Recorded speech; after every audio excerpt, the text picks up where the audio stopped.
Pemirsa, perkara warisan seringkali menyisakan perselisihan bahkan hingga tragis hingga berujung pada pembunuhan. Faktor masalah ekonomi hingga luka di masa lalu ini menjadi pemicu dalam satu keluarga bisa terjadi prahara berebut warisan.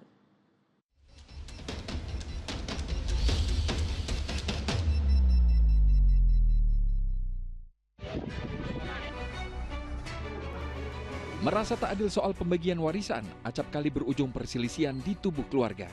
Bahkan sejumlah perkara hukum berlatar belakang warisan yang terjadi sejak awal tahun telah merenggut jiwa mereka yang berselisih. Ya, ribut soal warisan kerap berakhir tragedi berdarah. Seperti yang terjadi di Sukabumi, Jawa Barat. Gara-gara mempeributkan soal warisan tanah perkebunan peninggalan orang tuanya, seorang pria berusia 52 tahun tega membacok kakak kandungnya hingga tewas dengan sebilah samurai.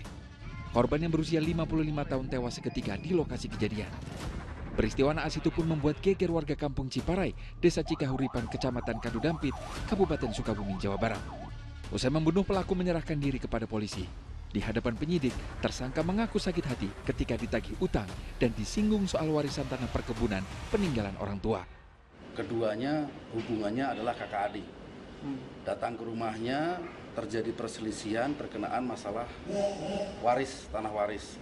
Kemudian perselisihan tersebut berlanjut ketika tersangka yang merupakan adik kandung daripada korban melakukan penganiayaan kepada korban yang notabene adalah kakaknya.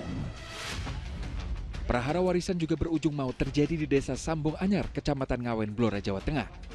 Seorang pria meracuni kakek ipar dan keponakannya menggunakan racun tikus yang dilarutkan dalam galon air minum. Tersangka berhasil ditangkap polisi saat kabur ke kota Samarinda, Kalimantan Timur. Dari hasil penyelidikan, tersangka dan korban kerap cekcok mulut soal warisan. Jadi pihak tersangka ini merasa sakit hati atas ucapan maupun sesuatu yang dilakukan oleh pihak keluarga korban. Ribut harta warisan juga menyisakan luka bagi satu keluarga di Situbondo, Jawa Timur. Seorang pria harus berurusan dengan polisi usai menganiaya keponakannya di Desa Curah Jeru, Kecamatan Panji, Situbondo. Tak hanya keponakan, tersangka juga membacok istri korban, anak dan adik kandung korban. Pelaku yang datang ke rumah tiba-tiba menantang duel korban. Pertengkaran karena masalah warisan ini pun menjadi tontonan warga. Pelaku langsung diamankan warga saat mencoba kabur.